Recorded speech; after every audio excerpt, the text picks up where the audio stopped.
Okay, so I'm going to take you through 5 core movements that I like to incorporate into all my training.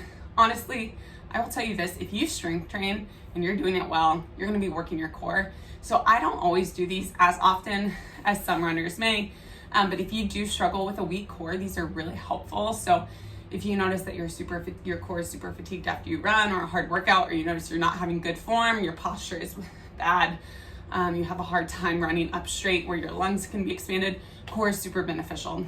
And honestly, everyone can benefit from core no matter how strong you are. But I want to go through 4 of the most common movements I do in my running routine that are great for runners. I will tell you, like, typically what I do for core is I time it. I don't go for reps. I go for time, and I'm working either like 30 to 40 seconds on with 20 to 30 seconds rest in between movements, and I circuit through those. So I will show you these. Feel free, you can always start body weight and then build up to some weight, whatever feels best to you, but form is most important, so make sure you're using that core properly. So I'm gonna start on my back, and you can do this one in a variation of movements, or like, I should say a variation of like progressions to make it more challenging by adding bands, weights, all of that. But I'm just gonna show you what body weight is, and hopefully this is helpful. So just like I talked about, using the proper core, it's super important for this movement. You're engaging your core properly. You should never be able to fit a hand underneath your back.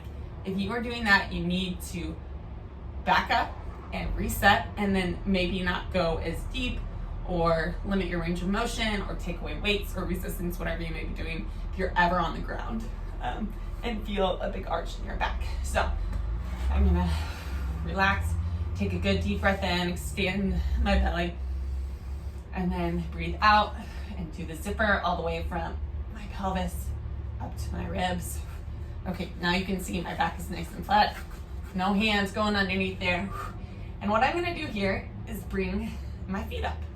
I'm gonna bring my feet up off the ground. I wanna be about 90 degrees. Next, I'm gonna bring my arms up.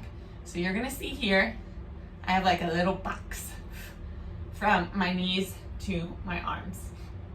And my back is still tucked up and in. Now what you're gonna do is extend the opposite arm and opposite legs. These are called dead bugs.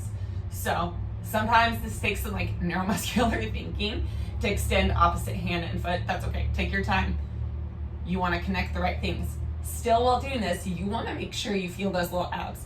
If you start feeling those low abs disconnect, I don't want you to go as far. You can always stop short and come back.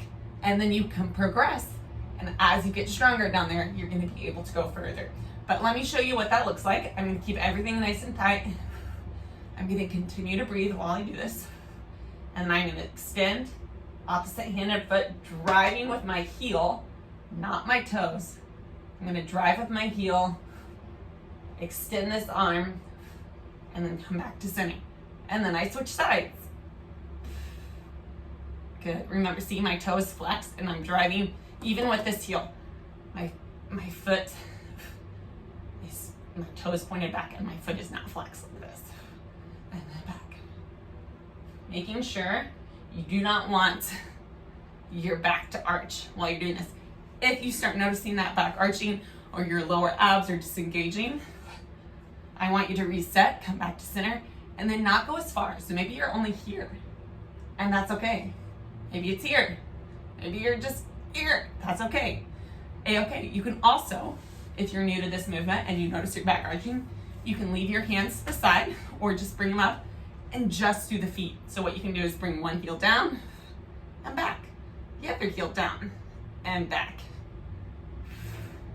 And again, you may just go right here and back, or right here and back. It's really, really important, again, not to overextend yourself and stick within what your body feels it can do and complete. I promise you will quickly progress when you do that. And it's always better to start easier and get harder than start harder and have to go back. So those are dead bugs. Again, I usually do that for time, taking my time off. Again, if it's super challenging, start with just moving your feet, and you don't even have to go all the way down to the ground.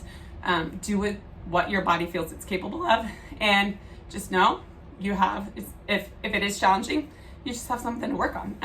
I promise you that is one that relatively picks up pretty quickly as long as you're learning to do it properly. If you're not, what you're gonna start feeling is a lot of back pain, and that's just not what we want. That's not the purpose of core.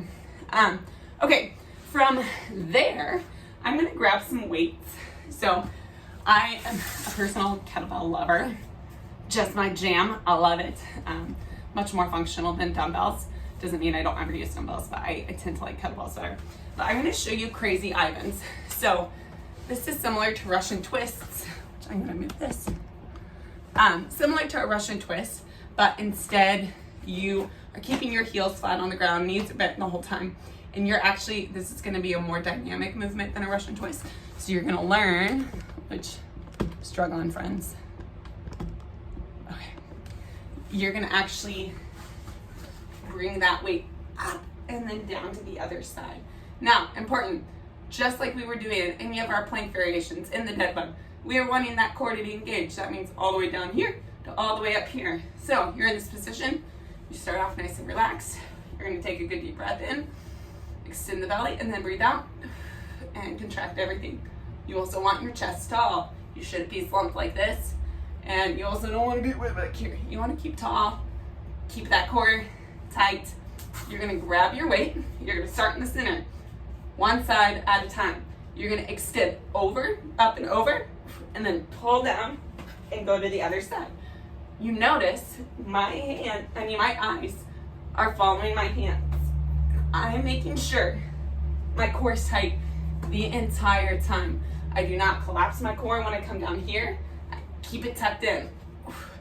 As you come down, I want you to think of pulling down, not just swinging down. You're gonna pull that weight. You're up here, you're pulling that weight down with your lats. So you should feel it back here and all the way into your obliques. You're gonna breathe out as you come down. So breathing in, coming down. A lot of that work is actually as you come down, not necessarily as you come up. When you come up, you're extending, so you're lengthening those lats and obliques, and then you come down and you contract them. So I do that, 15, 20 seconds per side. As you get stronger, you can continue going on. Next, we're gonna talk about Russian twists, because I love Russian twists. Even though it's a really basic movement, I typically do Russian twists with a plate. I like that because it really helps you not overextend or overcompensate, and it helps you keep your chest taller because it's a wider grip. So your hands aren't here, they're more like out here. However, I'm gonna show you with a kettlebell. You can also use the medicine ball, whatever works best. Now, with Russian twists, ideally, your feet are off the ground. If you need to, you can start crossing them, but if you need to, you can start right here. Totally fine to start here. Just like in the Crazy Ivans, your chest is tall, core tucked in, and you're gonna just tap side to side. You're gonna let your eyes follow the weight. You're not gonna sit here and go like this. You're gonna get that full range of motion.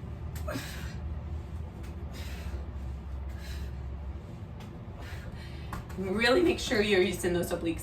So that means as you duck down, you're twisting, contracting, twisting, and contracting to make sure you're getting those obliques to work. Again, as you get stronger, you can bring those feet up at the ground. You can start with them crossed, and then you can move with them just stuck together, flat like this, going side to side. Always, always, always control over speed. If you really want to benefit from core, you want to make sure you're engaging the muscles and not just going for speed and those muscles are disengaged. You're going to end up doing more upper body and less core with that. The last one I want to show you is stability ball tucks. I love the stability ball for so many reasons for runners. There's so many great things you can do, including hamstring curls, glute bridges that are both good for the core and the trunk. But I'm going to show you tucks because I love this. This is a great extension of the core. This is a more advanced movement. So if you don't feel comfortable with this, you can always pull out sliders, start there, work on that plank. That would be the best suggestion first. Get those shoulders and that core engaged properly before you move into this. So again, this is a more advanced option. So if you feel good with your plank, you feel like you have good balance, this is what you do next. Okay, so I'm gonna pull this up just a hair. Oops, okay. So I'm gonna grab my stability ball. It's hard to see me. I'm gonna grab my stability ball. Your feet are gonna go on top of this ball. This is why you need balance. Again, this is essentially an elevated, or foot elevated high plank. And so what I'm gonna do, I'm gonna start on all fours. Again, this is gonna keep me grounded. I'm gonna take a good deep breath in, extend that belly, breathe out, contract, bring one foot back on the ball. You're gonna notice I'm gonna kind of hook it with my toes. So I have some balance there. I'm still gonna make sure I do not want to let my core disengage at this time. So I'm still gonna make sure everything's tucked in and then bring that next one up. You should feel your lower abs already from the get-go if you're doing this properly. Then I'm slowly gonna tuck my knees into my chest, keeping that core tight. Breathe out as I come back out.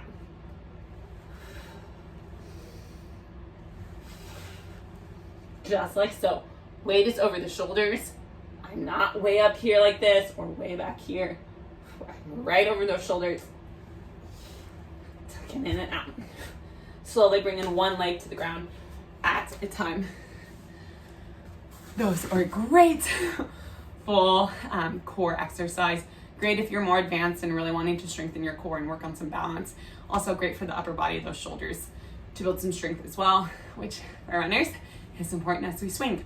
So I hope you found this helpful, friends. Again, start small. You can start doing these 20 seconds on, 20 seconds off, whatever feels best to you, and do 3 to 4 rounds. And then as you get stronger, increase that time. You know, go to 30 seconds on, maybe 20 seconds off. Then maybe it's 40 seconds on, maybe 15 seconds off. Whatever it may be, whatever you feel most comfortable with. And then you can also increase weights with those movements that have weights if you're feeling stronger. Hope this is helpful.